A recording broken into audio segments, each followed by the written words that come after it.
Yeah, hey, what's going on in here? Playing some games, I see. Have you given any thought as to making a new video, maybe? You know, that was gonna be a thing we were gonna do. You and me, where we were gonna make a video series. You know, come out regularly. Come on, dude, look at you. Your hair is just a fuzzy mess. And what is this? What is this going on? Oh, I'm glad to see the beard has some practical uses. That's good. I'm sure that's... Listen, if we sit down, you know, have a chat, maybe have some nice tea, get this shit all planned out, I bet we could make a video. What do you say? What do you say? You don't say anything. That's nice. That's cool.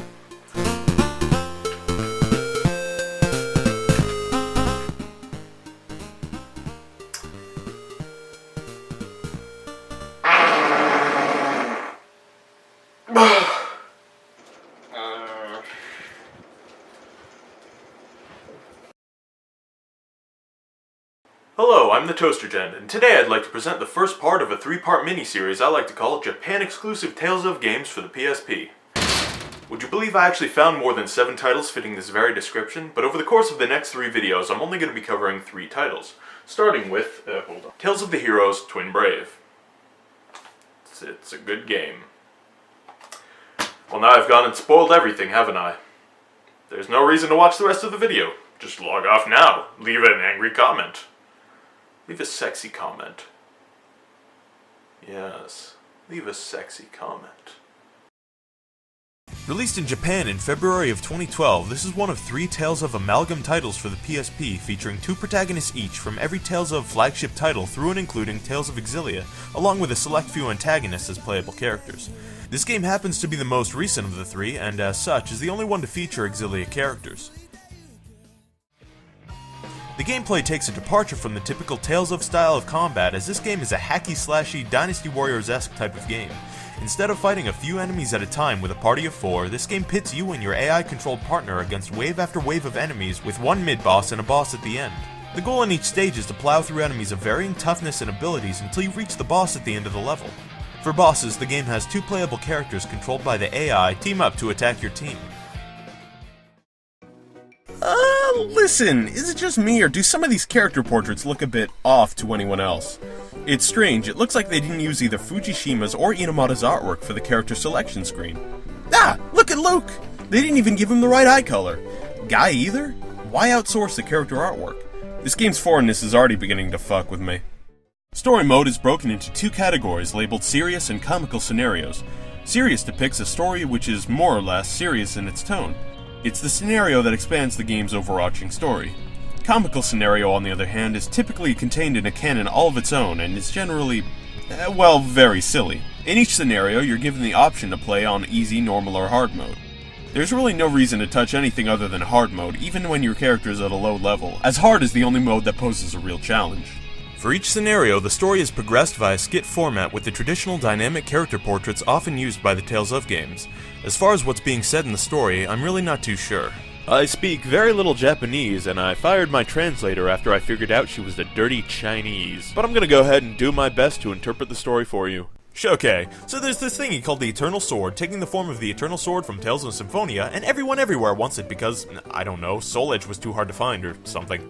So they all quest for it, defeating others along the way until they get it. But oh no! There was a weird lady trapped in the sword the whole time, I think? Can we get confirmation on that? Is that canon? Is that a canon? Do I load it with cannonballs and fire it at my pirate enemies? Cannonballs. When you touch the sword, you release the lady and she proceeds to do nasty things. And not the good kind of nasty, I mean the bad kind of nasty. The kind of nasty that ruins your world, and ruins your day, and will just wreck your dick. Then you fight the lady and the end happens. Also, sometimes Douse gets involved because, well, why wouldn't he? It should be mentioned that, for the most part, the cutscenes look really, really good. Battles that take place, for example, Yuri and Flynn's battle, in cutscenes look really, really good. Actually, it looks like they used some sort of optical illusion here. Take a look.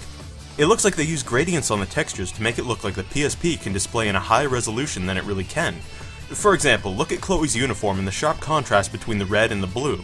It shows like it's being displayed in a lower resolution than everything else. That is to say, the PSP's native resolution. It's really impressive that they were able to pull off the illusion of a higher display resolution by using textures. I thought this cutscene in particular was pretty nice. Coupled with the music and the voice acting, this actually struck me as quite powerful, despite the fact that I could only pick out a few words of their conversation. I think that's the mark of a really well presented cutscene.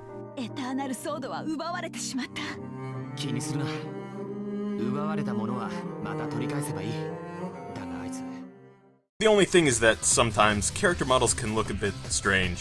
For example, eyes on character models are spaced a little too far apart, giving all the character models a very 1,000-yard stare kind of look.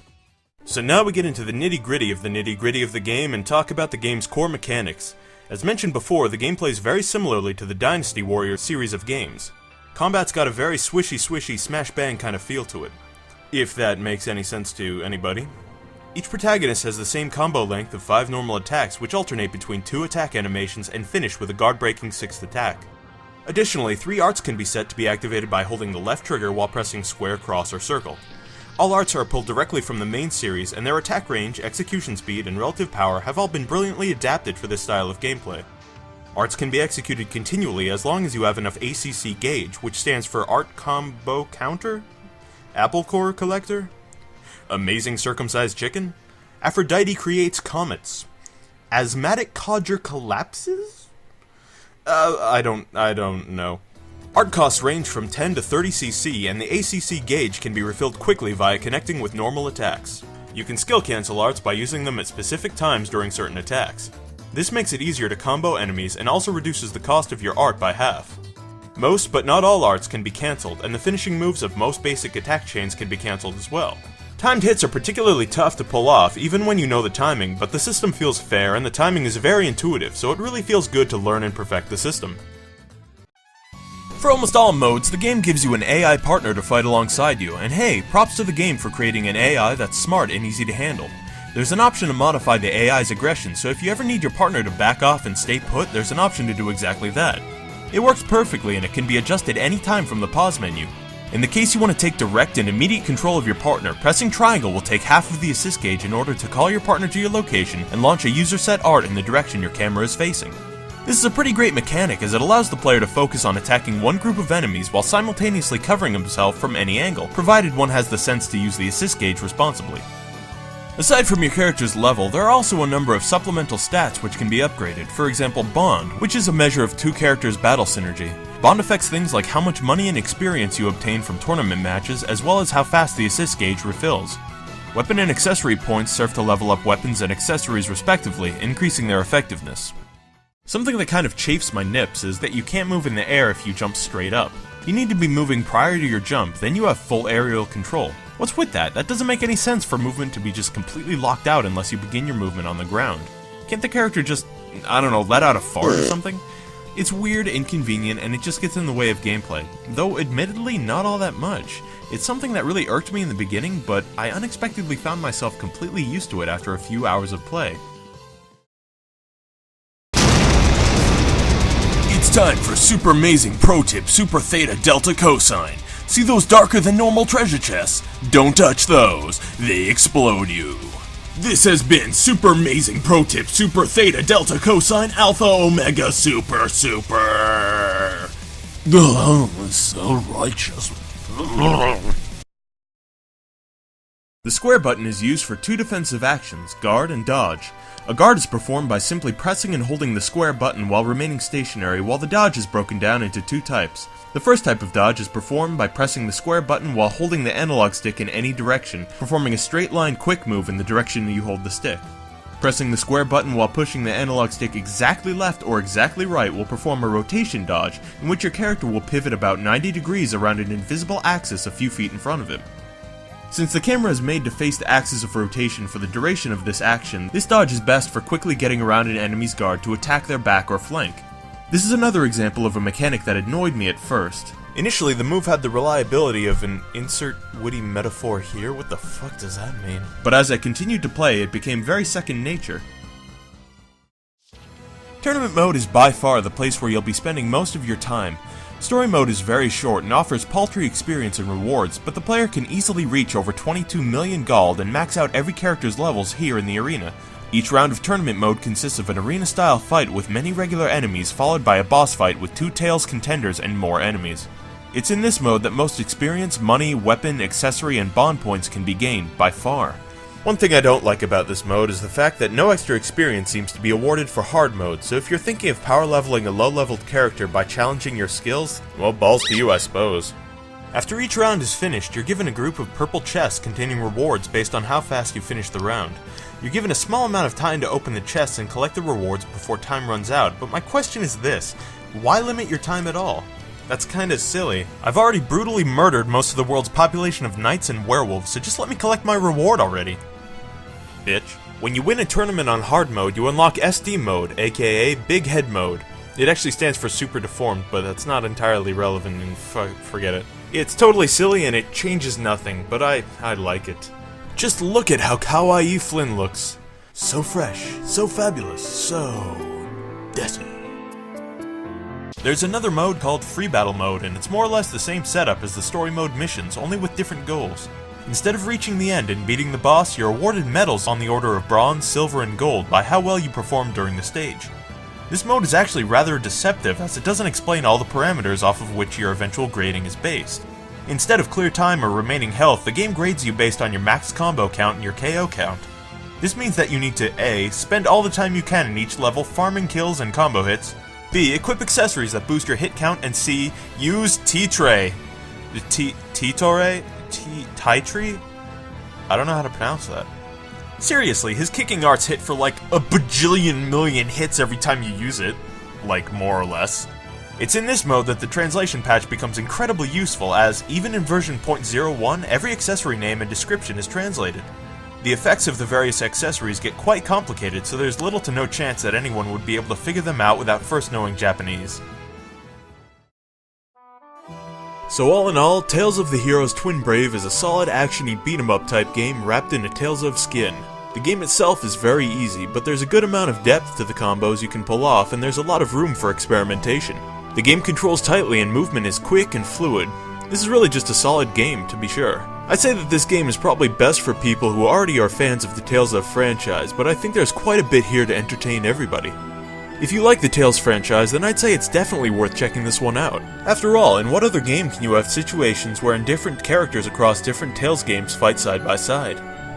Well, quite a few actually, but that's the reason I'm making this a 3-part video series thing. So be sure to check back for parts 2 and 3 in which I tackle 2 more interesting Tales games. For the PSP. They'll be Japan exclusive. You get it.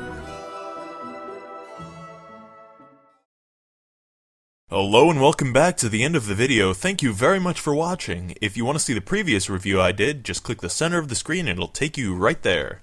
Talk about convenient. If you want to see anything else I did, you can't. That was the first thing I did, so go ahead and enjoy these 2 videos for whatever the hell they're worth. Planning on making 2 more videos in this little mini-series, and I've got more videos in the works beyond this series, so, look forward to all of those. Hopefully I'll get them out a little quicker than 4 months apart, because holy fuck. 4 months. Anyway, thank you for your time, patience, Cheez-Its, whatever. Just get out of here already.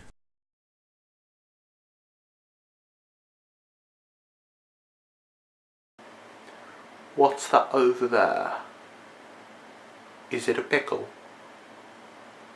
Is that pickle for me? Oh goody! Someone got me a pickle.